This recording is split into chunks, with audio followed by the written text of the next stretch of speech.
So I'll be talking about the OC1-C2 posterior instrumentation and the steps for each of them. So we know that the craniovertebral junction is the most important real estate in the entire spine, because not only it houses the upper cervical spine, upper cervical cord, but it also houses the lower part of the medulla, the cervicomedullary junction, the lower cranial nerves, the vertebral arteries. Along with that, it is also one of the most mobile segments in the spine, and hence it is very susceptible to develop instability.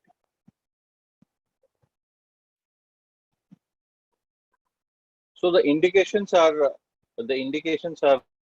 common and known to all: the traumatic injuries, basilar invagination, AEDs, neoplasms causing craniovertebral junction instability, infections like TB or pyogenic infections. Uh, so start with the occipital screw. So the occipital screw, the easiest way to put the occipital screw is first to identify the external occipital protuberance, which is the prominent landmark in the occipital area.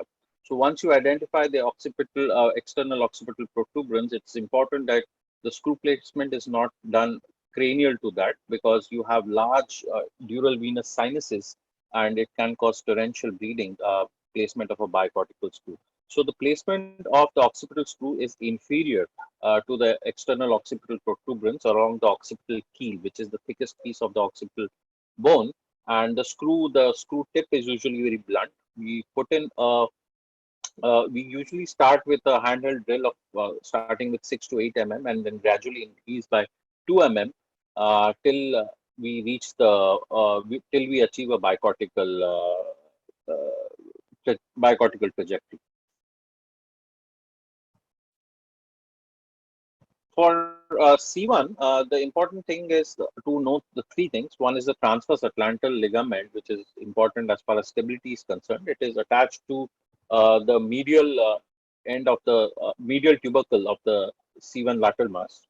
Along with that, the C1 lateral mass by itself is basically the articulation between the occipital condyle cranially and the C2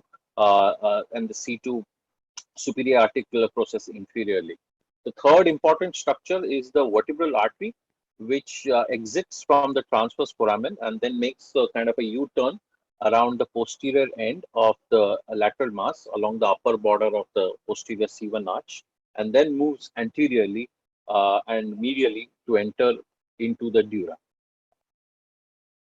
So the C1 lateral mass have usually two trajectories which have been described. This conventional C1 lateral mass screws, the entry point being at the midpoint of the C1 lateral mass, just inferior to the arch, with a 10 to 15 degree medial angulation, and is directed towards the anterior tubercle of C1.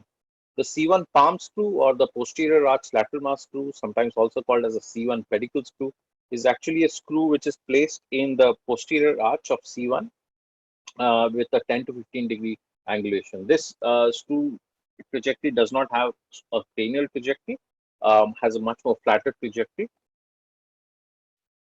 So this is the black dot shows the entry point for the conventional C1 lateral mass screw. So some authors described sacrificing the C2 root, which is retracted down in this image. So this sacrificing the C2 root in the preganglionic area opens up the entire C1-C2 junction, including the C1-C2 joint, to place bone grafts in the C1-C2 joint, and also exposes the entry point for the C1 lateral mass well. So as you can see, it has more cranial and a slightly more medial trajectory. So the trajectory number one on the CT scan that you see is the C1 palm screw, or the posterior arch lateral mass screw. As you can see, it's a much flatter trajectory, whereas the trajectory number two is the trajectory for the conventional C1 lateral mass, which has a much more cranial and a medial angulation than a C1 palm screw. So as far as the C1 screw is concerned, adequate medial angulation is critical because you need to avoid the hypoglossal nerve, which is exactly on the anterior surface of the C1, just on the lateral border of the C1 lateral mass anteriorly. The carotid artery is also a few millimeters anterior to the C1, hence long screws should be avoided, and that's the reason why we target the posterior cortex of the anterior C1 arch while placing the screws and not the anterior cortex. That is mainly to avoid the carotid vessel and the hypoglossal nerve. So the posterior C2 screws are of many types, three types mainly: the C2 pedicle screw, the C2 par screw, and the more recently described the C2 translaminar screw. So the C2 par screw is the screw which the entry point is about 3 mm superior and 3 mm lateral to the medial edge of the C2-C3 joint. It has a much more cranial trajectory of about 40 degrees and a very little or no medial angulation. The C2 pedicle screw has a much more lateral entry point compared to the par screw. It is about 2 mm superior and 2 mm lateral to the C2 par screw entry point, and it has a much more medial trajectory and a much more flatter trajectory. So simple way of remembering it is about 20 degrees medial and 20 degrees cranial. So the image on the left side, the lower image on the left side that you can see, the red color is the usual trajectory for the C2 par screw. As you can see, the entry point is much more lower and much more medial, and with a somewhat of straight cranial trajectory. The C2 pedicle screw has a much lateral entry point to traverse the C2 pedicle safely, but the trajectory is much more flatter. It's about only 20 degrees medial and cranial. So this is the usual entry point which I discussed. So biomechanically, the C2 pedicle screws are stronger than the C2 par screw. It's usually about 18 to 24 millimeters in length. The par screw is about 14 to 18 millimeters in length. The C2, I'll usually prefer to use the C2 par screw, especially when I'm doing a subaxial spine construct, because the C2 par screw somehow lines up with the rest of the lateral mass screw construct well.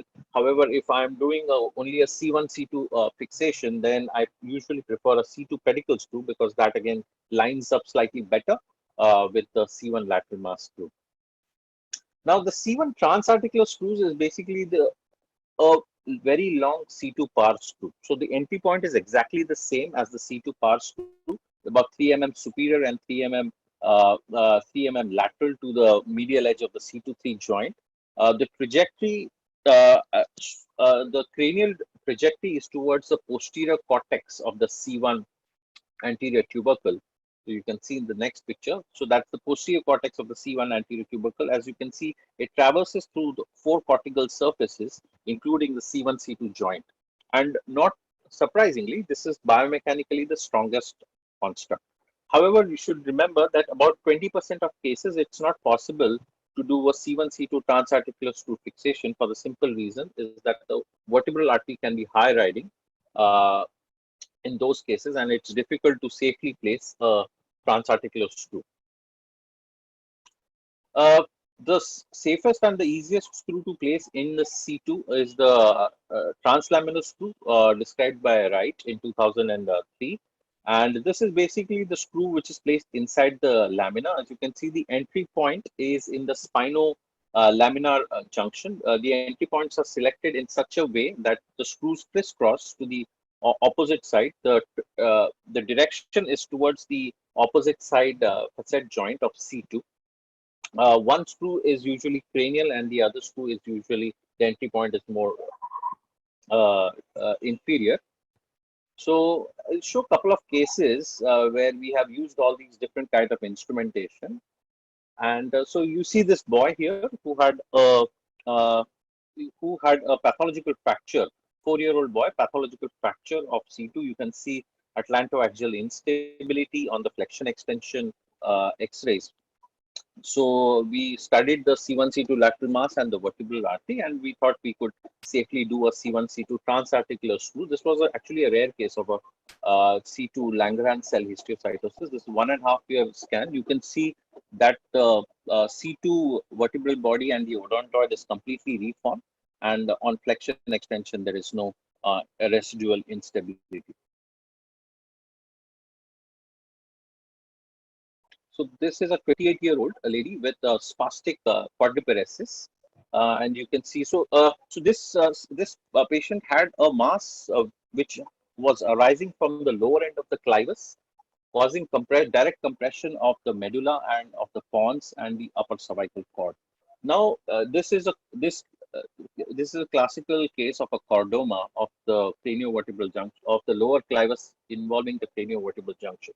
The important point whenever we look at these lower clivus lesions is that they can erode into the occipital condyles, since the lateral extent of the tumor can erode the occipital condyle. And when we do a resection of these tumors from the endonasal endoscopic approach, while resecting the tumors from the condyle, you will end up causing a iatrogenic occipito-atlantal instability. So this patient underwent a occiput to C2, C3 instrumentation. You can see the occipital screws are in place. The screws are bicortical.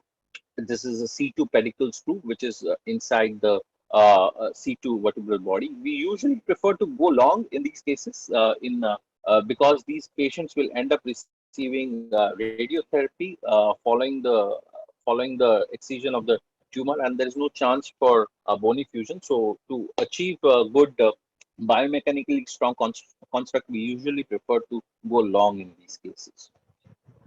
So this is another girl, a 19-year-old girl, who initially you can see the scans on the upper part that she had been diagnosed with tuberculosis of the C2. There was gross osteolysis that you can see there, but no instability. Unfortunately, she had a fall with the collar, and because of the fall, she completely dislocated her C1-C2 joint. You can see the facets are completely dislocated. The C1 facet is completely anterior to the C2 facet, and this patient then underwent a C1-C2 lateral mass screw fixation and a C2 part screw placement, and you can see good formation of the odontoid and good fusion. So this is the last case. This is a case of an atlantoaxial dislocation that you can see on. This is usually picked up only on dynamic films, either X-rays or CT. You can see the atlantoaxial distance increasing on flexion and decreasing completely on extension. Along with this, the patient also has Chiari malformation. You see the cerebellar tonsils going right down into the cervical canal with syrinx, which is seen in the cervical cord.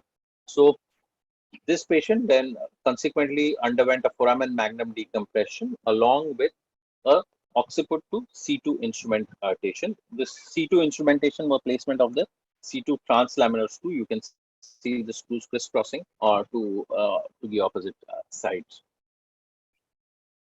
So my take-home message is that we need to be familiar with all types of occiput to C1, C2 instrumentation because and we should avoid a one-size-fits-all approach for management of complex craniovertebral junction pathology. Tailoring the instrumentation as per the disease pathology and anatomical constraints is extremely important. Thank you.